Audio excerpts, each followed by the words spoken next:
Amidy's mission is to strengthen mutual understanding and cooperation. Our mission is to promote understanding between people in the Middle East and North Africa and people in North America. I kind of think of our organization as a big bridge. It's a bridge on which people are passing in both directions. They can hear and understand other perspectives. This is our work, trying to make a difference in the people's lives in the region, one person at a time.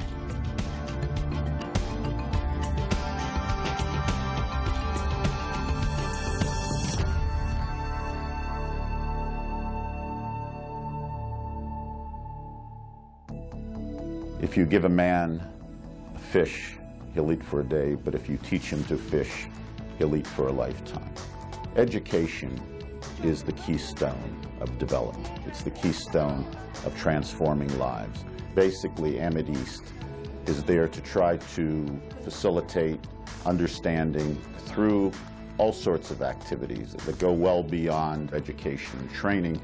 I'm not aware of any other non-governmental organization that has the breadth or depth of presence and experience that Amity East does. I really believe that the exchange programs are right at the core of our mission. Even a short stay abroad can lead to profound insight, bonds of friendship, and it can go a long way towards dispelling the stereotypes all around. There's a lot of misconceptions out there on, prejudices and anger sometimes. I change a lot of students' opinions, a lot of students' thoughts, because they used to ask me, do you go to school by a camel? Do you ride a camel to school?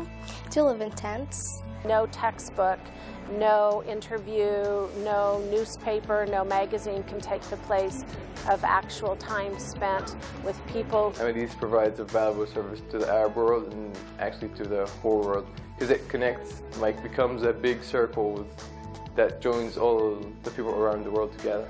This experience has given me an appreciation for the way that Islam is integrated into the culture here and the great love that the people have for their faith. And I hope that I can share that with my students. The English language is very important, and Amity East provides them with this skill of being well prepared for their future. Even in countries where the relationship officially between the governments is not very good, there's a great demand for English because it is the international language of commerce, it's the international language of science, and it opens doors. I hope to see myself as a successful businesswoman, and I think the program will have had a lot to add to this success. It's very much like a stone dropping in to a pool of water. The ripples do indeed extend far beyond the individual. The excitement of the experience is something that's immediately apparent when the participants in these exchange programs return home. They come back empowered, saying one person really can make a difference.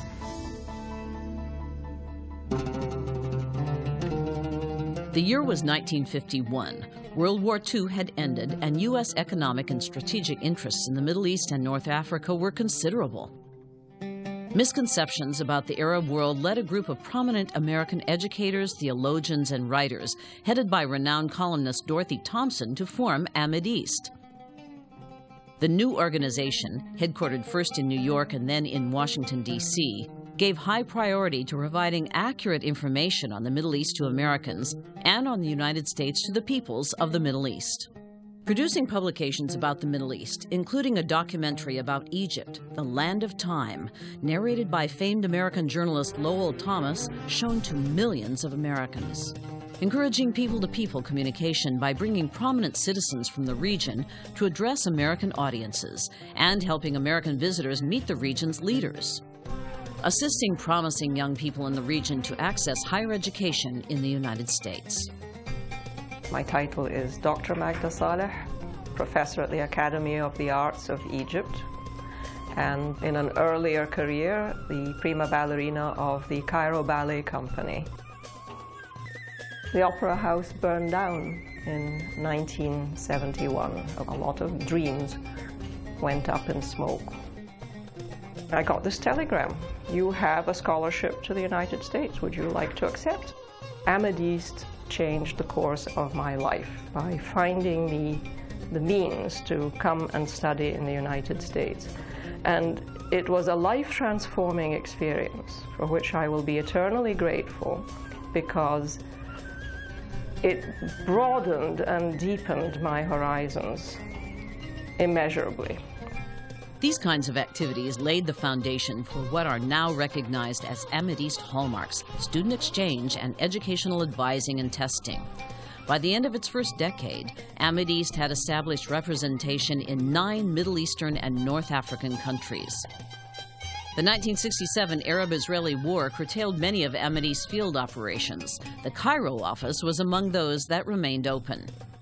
There was a time in the U.S.-Egyptian history from 67 to 73 when there was very, very tenuous relations. You really didn't have full diplomatic relations. There were no ambassadors.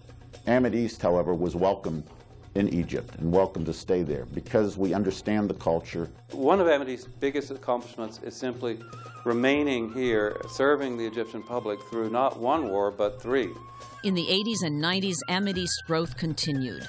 Field offices began to offer English language and professional skills training. Educational advising and testing services expanded to meet growing interest in American-style education.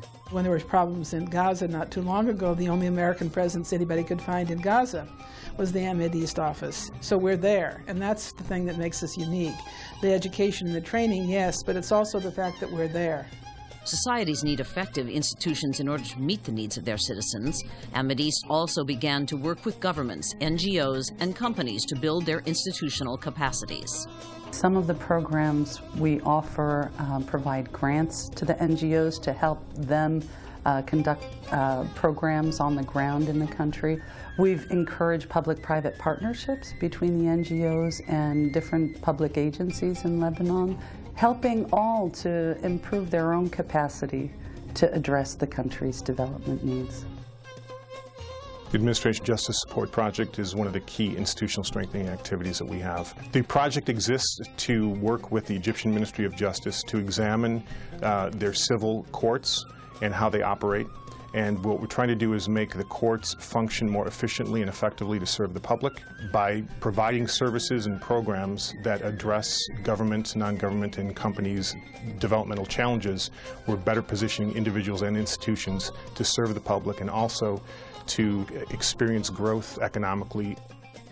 In the late 80s, Ahmed East released Introduction to the Arab World, a videotape and teaching guidebook, which launched Ahmed East's renaissance as a producer of materials to educate Americans about the Middle East. A decade later, the award-winning video Young Voices from the Arab World was just one of many resources made available to Americans to help expand understanding about the Arab world. Throughout our history, since 1951 until today, our mission has remained consistent. We have sought to bring people together, to reach out to Americans as well as to the people in the Middle East and North Africa. In the 21st century, Ahmed East is operating field and project offices that span the Middle East and North Africa, helping more than 200,000 individuals each year access information about U.S. study opportunities, providing teaching and training to nearly 100,000 individuals throughout the Middle East and North Africa, administering scholarship and exchange programs that promote cross-cultural understanding as well as build knowledge and skills, and supporting governments, NGOs, and companies seeking to build capacity and meet development challenges.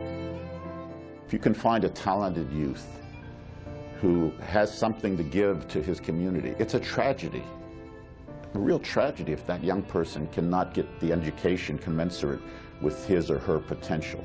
We have started, in memory of our late and very distinguished Senior Vice President Diana Kamal, a scholarship search fund. Ahmed East has such wonderful contacts with universities around this country. And if Ahmed East can bring to their attention a very talented but poor Egyptian, or Palestinian, or Lebanese, or North African, and we can show them that this person has what it takes to succeed at their university, they will give a full scholarship.